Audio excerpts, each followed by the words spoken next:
47 years ago, Peter took a journey from his home village looking for some new job opportunities from Kenya to Tanzania. But life happened and he found himself stranded in the Kilimanjaro mountains.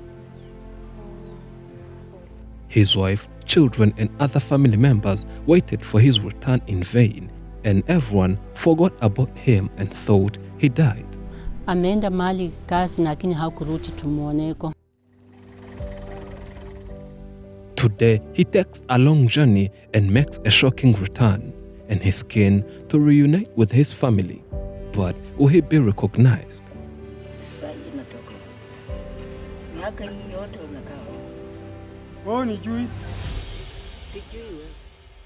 Is that really an easy task?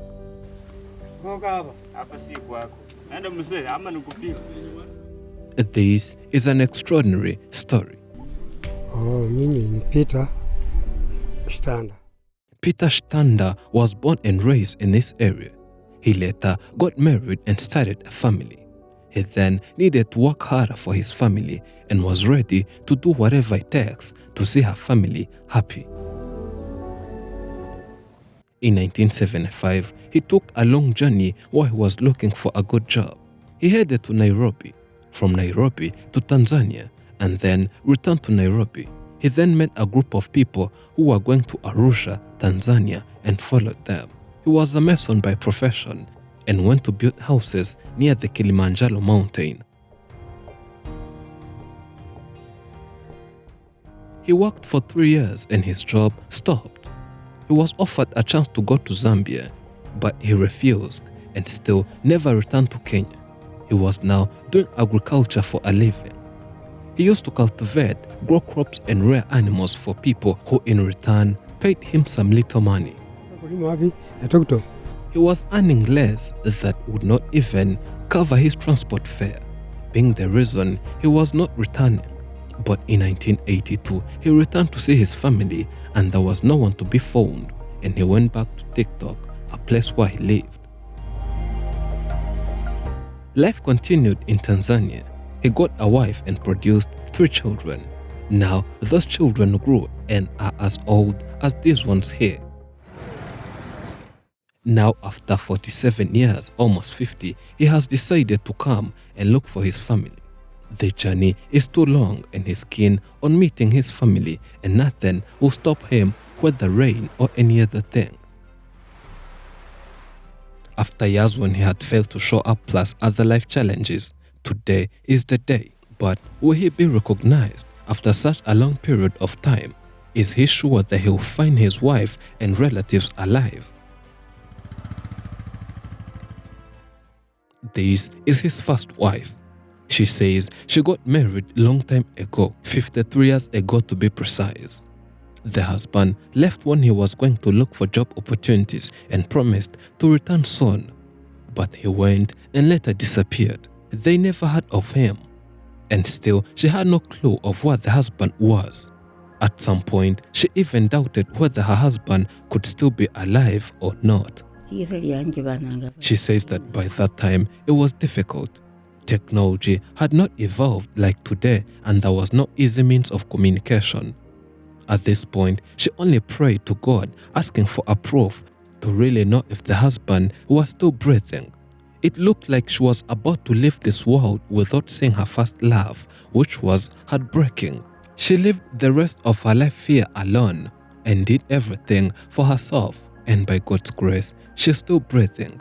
She's still here, strong and fit, but still wondering where the man went. She adds that there is no day that goes by without asking herself about the man and wondering what might have happened to him. The man on the other side is back in town. He's on a mission, he says. He takes a motorcycle through the neighborhood which he grew up in, but adds that the place has changed, but not so much that he would forget, even though he's too old. He goes to the first house and he's told they don't know him. He tries to introduce himself, but it seems like they really don't recognize him. They badly chase him away, yet he claims that this was once his house. but they assume he's out of his senses and tell him not to ever return here or else get punished for it. He's so tired. He's been walking the whole day and rests for a few minutes, thinking what will happen next as his goal is not achieved. Lucky for him, he came prepared. He's got some food and drinks. He knew he might need some refreshment before going again. The old man does not give up. He climbs the motorcycle and lands to a second house, and to his disappointment, they also don't recognize him, as it has been many years since he left. As courageous as he is, he keeps going through the neighborhood, and it seems like he's really not far from where he lived. But it's quite becoming difficult since he has no phone or contacts of people he's looking for. But finally, one person directs him straight to the house where his first wife lives. And this is what happens next.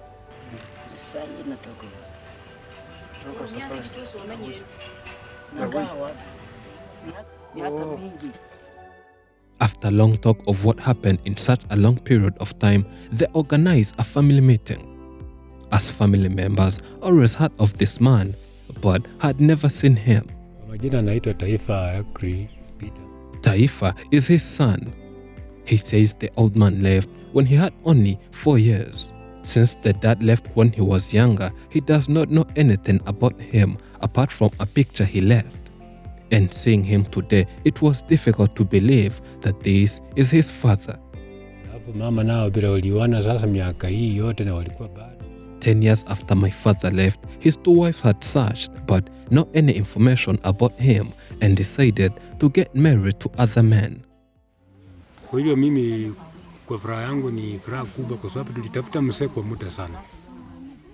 But in brief, I'm so happy to see and meet him today. I even appreciate his time and effort he put in so that he finally finds his family. Jolina married one of his sons in this family back in 1984, and she could always hear of the man's stories where he went and completely disappeared. And today, she's heard of the return of the old man, which shocked her as she thought that he might have died long time ago. Marijalisi and Haijaki all married his 2 sons and said the same story, where they never imagined that he would still be breathing, but says that today the unexpected has happened. They call it a miracle and says it's impossible to them, having not expected his return. This old man, who looks like a stranger to his own family, is now going to meet and know many of his family members after 47 years. Some of his wives no longer live here, and no one knows how they will react after seeing him.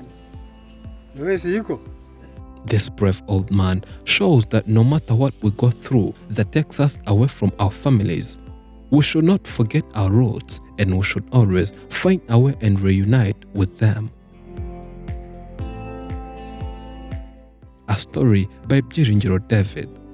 Thank you for watching. I'm Elijah and this is Afrimax English. Remember to subscribe.